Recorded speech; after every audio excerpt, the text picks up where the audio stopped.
As you know, we're going to be getting close to celebrate Our Lady of Guadalupe. And much has been said about the image of the Virgin of Our Lady of Guadalupe who appears to Juan Diego and is appeared in a tilma.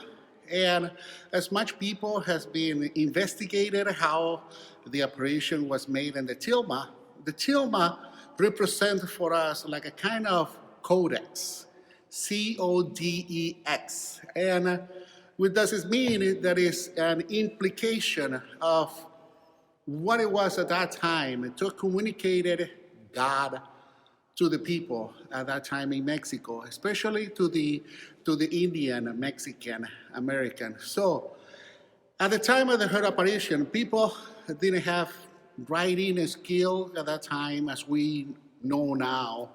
Most of them use to communicate some symbols, drawings, painting that contain elements to those that look to them and can recognize it and they can understand each other. The image of Our Lady of Guadalupe that you probably will see later on the website, it have a lot of codes, and that's what it represents. And I wanted to explain to you those symbols that has been investigated and people has been investigated in the tilma, and it will represent for the Mexican people and how can we understand better the tilma of the Juan Diego tilma. So the first code is, and the edge of the tilma is a cloud, and the clouds is the Aztecs at that time associate the cloud with the divine. The clouds are God, is the image of the most powerful one, and the clouds are part of what make Mary that came down from heaven. The other things that you see, and probably you will see it in this image as well, are all of those rays. And those rays that the Virgin of Guadalupe is surrounded with rays that come from the sun. And she is in front of the sun, and it's like an eclipse that, unlike what the native believe, they're not herald destructions. Most of the time, the eclipse for them represent destruction or represent something negative. No, she comes and she stands in front of the sun to represent something that is bigger than what we can believe or what they can believe. And it will be someone who's been illuminated by the sun. The third element is the blue or green mantle that she has, that probably you will call this a turquoise color, indicated that the one who was from the monarchy or that was greatest, the queenship that she represents. The hair, in the hair of Our Lady Guadalupe, you probably won't see that too if you don't get closer to her. Her hair is shown also represent the virginity, and it is braided. Is braided, and the Spanish and Indian interpreted his covered head as a kind also of modesty. The fifth element is the mix of the complexion that she has. She represents the color she represents in her face and in her hand. Also, is a mixture between the white and the Indians. It's like the mestizo. In her person, the Virgin of Guadalupe managed to unite two kind of races at that time that was antagonizing between themselves. And for that reason, she came, the complex of her face and the complex of her skin represents the mestizo. Now, there is something as a sixth element are the eyes. The eyes, has been a lot of studies about her eyes and the way that she's looking down. And also there is enough for doing not to make an advertising over here, but Kodak, the one who do the films and everything, and they make a very close studies of her eyes. She's looking down tenderly. And the studies show not only the way how she is looking down tenderly, but how even in the tilma, uh, you can see the lines of her eye. I mean, you can see perfectly the lines of her eyes, like the pupil and everything. But also, there is something that they just figured out, and they investigated and they let us know that in her eyes reflect the situation that was happening in the moment that she appeared in the tilma. So appears the silhouette and the figures of the bishop and Juan Diego and all of those who were, that were there when he presented the tilma. And what he doesn't present the tilma, he presents the roses. And when he represented the roses, it was the image of Our Lady Guadalupe, and that was reflected in her eyes. Now, the seventh thing is the way how she has her head, the bowed head and the facial expression. Although she comes from heaven and belongs to a royalty, she doesn't come to impose herself to the people, to the indigenous. And she's not coming to destroy anything. I mean, that was like a kind of operation that sometimes the Indian people, they were afraid to, to, to find out what it means. Now, there was, and also in the eight symbols is a cross, a black cross that it was right here in her neck. You probably will see that in the image in the top too. That cross represent is the two cultures. First, it was like a kind of the royalty that he represent, what she represent, that she represent our mother, that she represent the queen of all of us and the mother of all of us, and also represent from where she's coming from and from where who sent her to send the message and what she's going to be doing for all of us. Now, there's another, the ninth element is the way how she has united her hands. She has her hands like a kind of prayer, forming like and also forming like a little house, like kind of the shape of the roof as in triangle, but also it represents the union of the two cultures that was at that time, the union of the Indian people and the union of the Spaniel or the white that was there in those moments that they were struggling. And that's where we come. She represents and she wants us to be united as one, as the sons and daughters of God. The 10 element is the thick black tape that she has, probably in the top of her belly. And those are part of a cinture that it represents a pregnant noble woman. And each one of those tassels represents also each of the month that she was at that time, the pregnant woman that was time. So there are 6 tassels in her belly that it means that she has 6 months of pregnancy. Also, the 11th symbol is among those tassels, you can see the little belly or the pregnancy. So that was something that she present to the Indian, not as a regular woman, but a woman who is expecting a baby, and also represent the expectation of the new race, the expectation of the new religions, the expectation of the new communication among those people who were struggling at that time.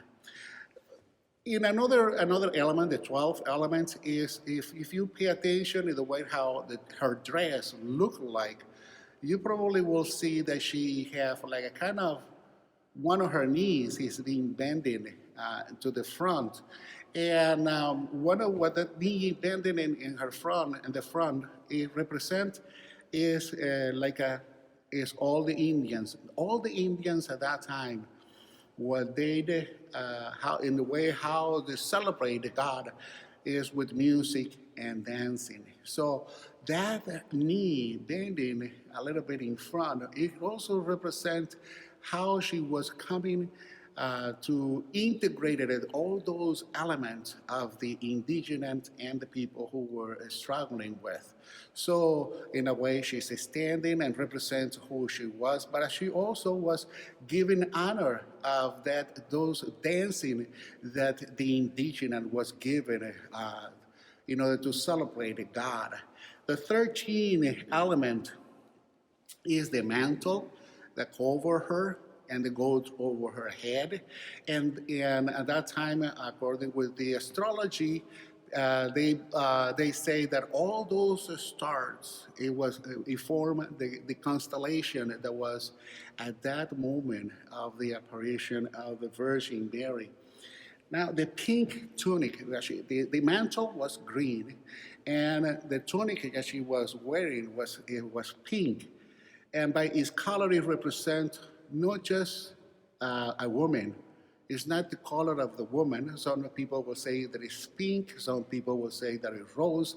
But it represents also the earth, the union of the heavens and earth, the union between God and all of us, the union between God through the mother of her son and the Indian people. So that is understand and accompanying all of those pilgrims that were at that time in the moments of in the Mexican time and those moments if I remember the apparition was in the 1531 and the year 1531. So in that pink tunic that she was wearing also appears some flowers and some steam. The steam is like when water is boiling. Those they say that the steam is part of all the volcanoes, and also it represents the steam that is also formed on the sky, like a kind of fog that we can understand in this time.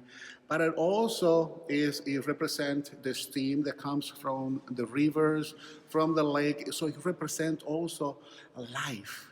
And also represent, the flower represent the most beautiful things that was in all creation. And everything was in conjunction in what it was heaven and what it was earth. And the flowers also, and those are typical flowers in Mexico. And it also represents at that time as like I say, the volcanoes. And they discover all the volcanoes and how that the earth has been represented. And if you see, it's not just the earth, and it's also the constellation, it's the union between God and us, represent and the Our Lady of Guadalupe. The flower with 4 petals, that's very important. Encounter of her belly, and it also represent at the time that she was close in order to get birth to her son. And yes, I say that the tassel represents 6 months, but if I put the 4 petals, they say, well, 6 tassels and 4 petals are 10 months. But no, I mean, the 4 petals was the one, is the flower in Mexico, but it was in the beginning of the 6th month of the pregnancy, and also and the end of what it is to give birth her child. It represents the child that is coming also with the rays and the bright promise like the sun. For that reason, the sun also, it represents too much and the Indian culture. And underneath, it was the black moon. The black moon alluded of what they call, let me tell you what it is, because it's in the Mexican languages. And in the Indian language, let me see if I can pronounce very well. It represents the Nahuatl. The Nahuatl is the name of Mexico. In the navel of the moon, Mary is on the moon and the valley. And the moon is dark is because she's standing in front of the rays of the sun.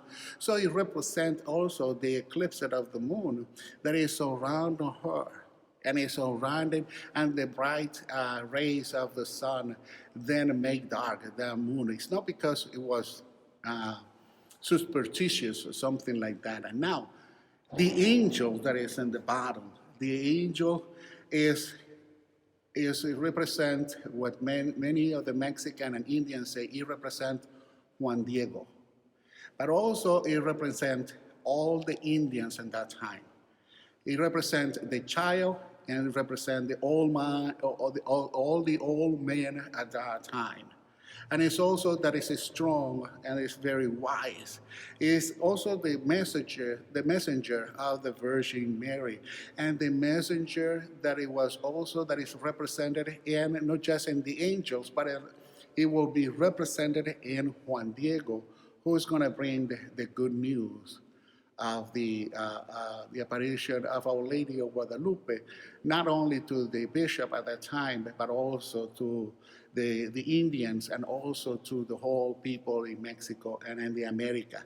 Now, the wings, these are something very particular of the wings. The wings represent the color of Mexico. And the wings are painted in green, white, and red. The same way how we put it over here in our altar. You see the green, the white, and the red. Many people related that to the flag of Mexico or the Mexican flag, but it's not. Those are the typical colors of what it represents Mexico. Not just his flag, but what it represents all the people in Mexico.